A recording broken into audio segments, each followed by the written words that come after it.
Fun fact, we moved from here, this little patch of trees, and I used to go, well, out into nature to record, and then I would have to walk to this town to upload the videos because we didn't have Wi-Fi. So that was my little ceremony that I was used to doing, and now we don't have that access. I'm going to have to think of a new solution. Very interesting to get a different perspective on where we used to live. And great views of the mountains. The other thing that your journey used to encompass going to get drinking water.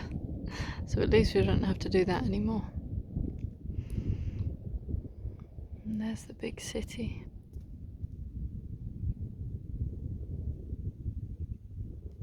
Hello, welcome back to the Ineffable Else. Welcome to a new season. Welcome to a new astrological year. We've just had a new moon in Aries as well. I'm recording this on the... Here's an opportunity for you to see one of these military planes that often fly. It should be coming over my shoulder. But you can actually see the number of planes that come past.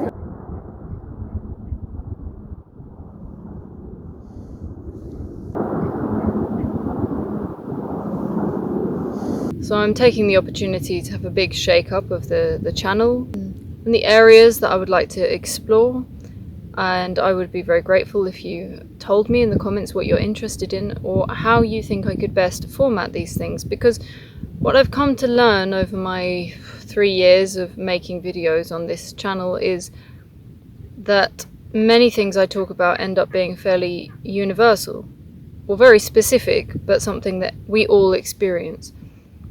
And I had the idea to go back and retitle all the videos so that they're not so related to specific planetary placements. But I think what I'll do is just spend time looking back over them and then create videos about a specific topic that I'm feeling into the most. Because ultimately I've come to this conclusion, which I already always sort of knew was going to happen, which is that astrology is a tool. It's a thing to get you seeing the pieces of the puzzle clearly. But then you have to put it all together, and it can be very time consuming. And what I encourage you to do, and what I've been working through these past few years, is honing my own intuition. I don't need to look at a chart to see when something potentially is going to be more or less conducive to my life. It's more rolling with the punches and really being able to feel how I feel about these situations. It's not about avoiding pain and chasing pleasure, which is another aspect that can be used with predictive astrology. I don't think it's bad. I think it's very, very useful for big specific decisions, but if we get a anxiety on every time Mercury goes into retrograde, then really we're not embracing it for what it is, which is one of these many opportunities for accepting change and accepting things are probably not going to go quite your way. So in that vein, I would like to just move from my heart, and what I'm feeling is that there are certain issues that I want to delve into more deeply. This has never been a channel for sort of frivolity. Not that I'm not enjoying this and you don't enjoy this, but it's never been a superficial agenda. It's always been about a very plutonic perspective, very much to do with the depths. And I'm very curious to investigate, for example, the relation between the Taurus and Scorpio axis, the 2nd and the 8th house, in relation to addiction. This nature of something being very fixed and not moving. And this is something that we all experience at different moments, so I don't want it to be limited to certain signs. I just basically use the signs and the archetypes and the combinations as springboards to then address a particular issue. And this is how we can look at our own chart. We can see it as a little springboard, a little springboard, a little trampoline that you bounce around to feel all of the different aspects.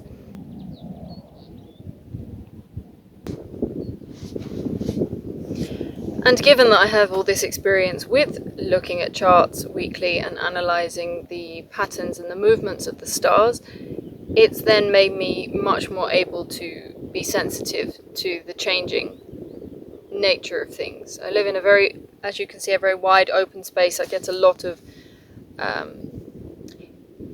it's very rural. There's not a huge amount of light pollution, so I really enjoy the nature here, engaging with that, and I'd like to share that with you as well. I will be wrapping up the Jupiter series, but then after that moving in a much more fluid way.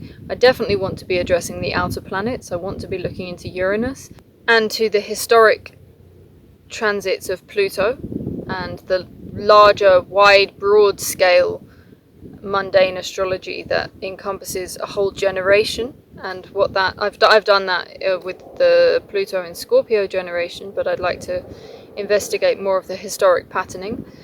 And likewise, of course, with Neptune, I would also like to investigate the ascendant in relation to all of the things that I've talked about. It's interesting I didn't put that as a first video, but I feel like I've come to a new understanding about how the ascendant works over the last few years, and the way that we can use it to present our true self, as opposed to honing an ego and kind of tweaking an image-based concept of who we are. So this is the beginning of something. So I'm speaking from a seedling, tiny little place. This is a very short video, just to tell you that I'm still here. I'm still very much open for readings. So if you'd like to contact me on the website, ineffableelse.com. But for now, I will be creating videos, exploring different topics, of course finishing the Jupiter series, and then broadening the scope. So any particular issue you think that I should explore, please let me know.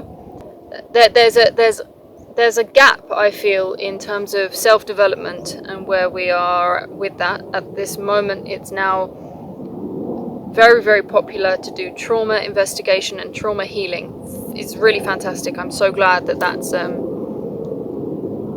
that's being delved into, and people are questioning the relationships they had with their family members and with their loved ones, and questioning the purity of those relations and how much they were transactional, and likewise understanding the fact that trauma, if a trauma happens to you when you're a child, you don't really know how to process it. You don't know how to deal with that, especially if you're closed down in an emotional sense. You're not allowed to express things. Babies, they process trauma no problem, but as a child it gets very complicated, and then we hold on to those traumas as if they are our identity. If you have something happen to you today which is traumatic, likely the pain that you experience because of it will be because it hurt something related to your childhood, something early on. As an adult, in a mature sense, in a matured state, we're much more able to handle trauma because you have a wider perspective of life as well. You see it in the grander scheme of things. You might even be able to comprehend, for example, if someone's harmed you, you can comprehend their motivations and where they've come from, and just use a lot of empathic and cerebral faculties to come to a greater understanding, and that shouldn't be shunned either. So I really appreciate the going into the trauma, but I think it's really important that we don't stay there, and we certainly don't identify ourselves with that. That is just a stepping block onto something much grander and bigger. And it's very easy to get caught up in the world of the trauma healing without then moving forward, because the forward bit is the bit that we don't really know. So even if that was traumatic in the past, you're going to feel a kind of, I'm not sure how to progress necessarily, so it's easier to fall back on something that at least is familiar. So I'd like to really delve into self-inquiry, and this is seeing your own mind and the ways you hold prejudices and the ways you judge others, yourself, and the ways you don't live in accordance with your own values. And as I'm saying all of this, know that this is because this is how I've been speaking with myself. This is how Ricardo has been teaching me. He just always holds a mirror up to my face whenever I do anything which is hypocritical. He can even sense if I'm doing something that's not aligning with, when my words don't align with my emotions. When you're sensitive enough to feel the texture of emotions, and you just know the words that are coming out have nothing in relation to what's happening in the body. I also spent time with my mother recently. She came to Spain, and it was a very healing experience, and being able to see our mothers and fathers as brothers and sisters on this planet with us, and kind of making their own mistakes, and just having that level of compassion. I was speaking with my mum as well about the nature of words being one thing. You know, you can say the right thing, and you've at least come to an intellectual understanding about what needs to be said. But the actions are much more important, what you actually then do in relation to resolving a situation or showing real compassion for a person. You know, saying is one thing, doing is another. But the most important thing, more important than anything, is how you actually feel. And this is where the intention comes into it. So maybe there's something blocking you from even being able to communicate with that person. Maybe there's something blocking you, which is not your fault, to being able to give that action, take that action. But there's a feeling inside that is true and is genuine. And that is where the healing begins. When, like, I can say as many times that I've forgiven a person, or they're fantastic, or I've moved on, and I can even then go and have lunch with them, spend time with them. But if inside there's still a bitterness, it is as if nothing's happened. Whereas maybe I don't do those first two things, but I resolve that situation inside. That then benefits them, and it benefits myself. And I love that thing that that feeling rage and anger and hating on another person is like giving poison to yourself. It just poisons your whole ecosystem. So it's a case of self-actualization, self-realization, which is not about finger pointing and blaming. It's more recognizing that we're all flawed individuals, but not just stopping there, not just saying, okay, so therefore we carry on as is. No. It's, how do I see this with clarity? Because if you really see something with full awareness, full clarity, you're not going to do it again. It's not something that will logically happen. And if someone does do that again, then they haven't seen it, you know? It's like someone who wants, this is why I'm interested in addiction. I think it's something that we all suffer from. I think that is interesting. We're very drawn to films about junkies and heroin and the huge spiral that entails. But really it's because we're all in a miniature version of that ourselves, all day, every day. Not just substances, it's emotional, it's transactional relationships, it's social media, it's video games, it's eating a particular food because it brings up a memory, not because it sustains us or even because it's tasty. It's because it reminds us of something which was an emotional state that we enjoyed. Everything comes down to the emotions and either running from them or trying to hold on to them. And it's just the mechanics of emotions that needs to be understood.